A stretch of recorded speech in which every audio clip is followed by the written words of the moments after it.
Liz here from Engage, where we work to engage your brain, move your body so you're feeling better. Today I'd like to go over a couple exercises to help keep your feet moving, and if you're dealing with muscle cramps in your feet and calves, some nice go-to exercises to help with that. So things that you'll need: if you have a tennis ball at home, and then if you have a strap or a belt. So we're going to start with the tennis ball.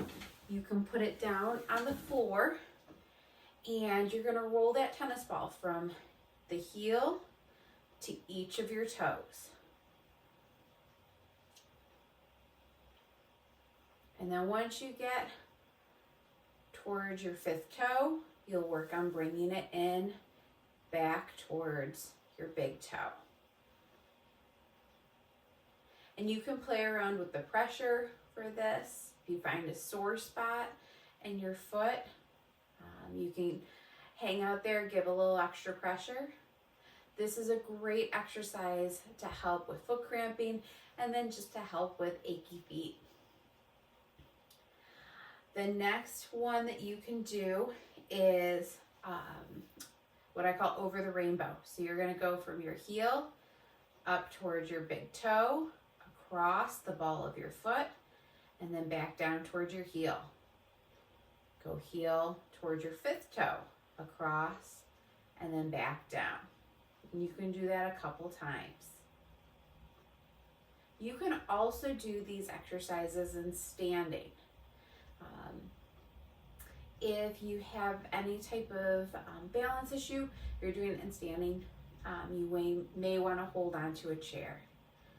And then the third exercise you can do with the tennis ball is bringing that tennis ball right to your arch and going right across the arch of your foot.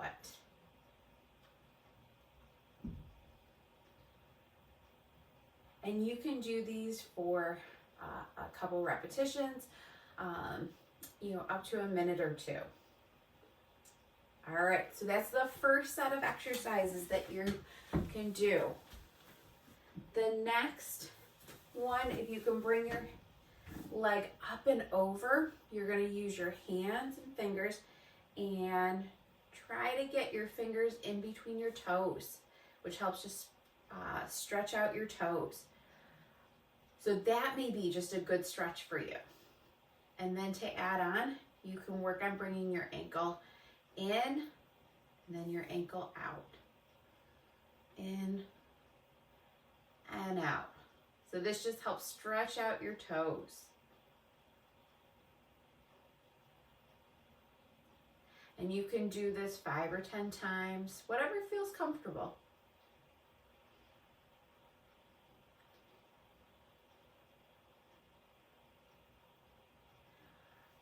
All right, the next exercise, using a band, belt, or a strap, whatever you have at home, is to help stretch out your calf muscle.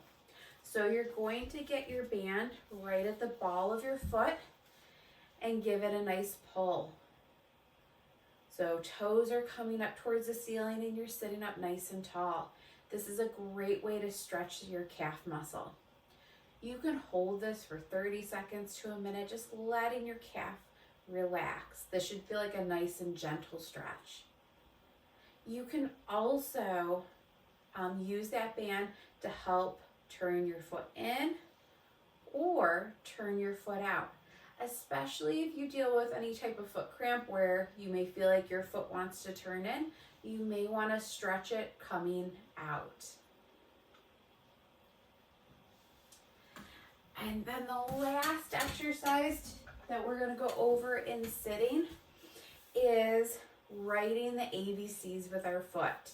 This is one of my favorites because it really does work on all the different motions that our feet and ankles do.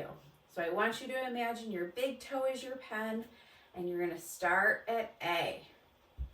And then just work your way around the alphabet. You can do uppercase, lowercase. You can do written or cursive, your choice. So really working on making your motion as big as you can through your ankle and foot. And of course, you can do all of these exercises both on your right and your left leg. All right, so now let's progress to standing. So in standing, you can grab that tennis ball and work on that tennis ball roll on your foot. Again, working on going from your heel to each of your toes. You can work on doing over the rainbow. And so that's going from your heel to the ball of your foot, back to your heel. And then you can also do across your arch. And if you're standing, you can make sure that you're holding on to something. For balance, if you want an added balance challenge, you can do this without holding on. All right. The next exercise to help stretch out your calves, you can do in standing. So I'm just using the wall for support. I'm coming into a lunge. I'm staying tall through my spine, and I'm lengthening through this back leg here. My heel is staying down on the floor, toes are pointing forward, and I'm just letting my heel relax down into the ground. You can stretch here with your knee straight, or you can unlock your knee to get a different stretch of your calf muscle. So that can either be with your knee extended or knee slightly bent. And just lengthening through your calf, letting your heel try to stay on the ground. And you can do that same thing on your other side. So staying tall through your spine, and then toes are pointing straight ahead. Your leg can be straight, or you can unlock your knee to get a different stretch to your calf muscle. With that stretch, you can hold it for 30 seconds to a minute, working on some nice deep breathing to help relax that muscle. One more exercise to go. So you're going to stand, toes pointing towards the wall, standing up nice and tall. And you're going to work on leaning in and then coming back out. You can play around with the distance you are from the wall. The bigger the calf stretch, the further away from the wall you're going to be. So leaning in, keeping your back straight, getting a nice stretch, heels towards the ground, and then back up. Back to the wall, and back up. Back to the wall, and back up. Show you one more. Back to the wall, and back up. So these are all great exercises you can do to help keep your feet, ankles, and calf muscles moving, which are wonderful if you're dealing with any type of cramp in your feet, or you just want to keep them moving. All right, I hope you found this really helpful. And once again, I'm Liz from Engage, where we work to engage your brain, move your body so you're feeling better. Bye for now.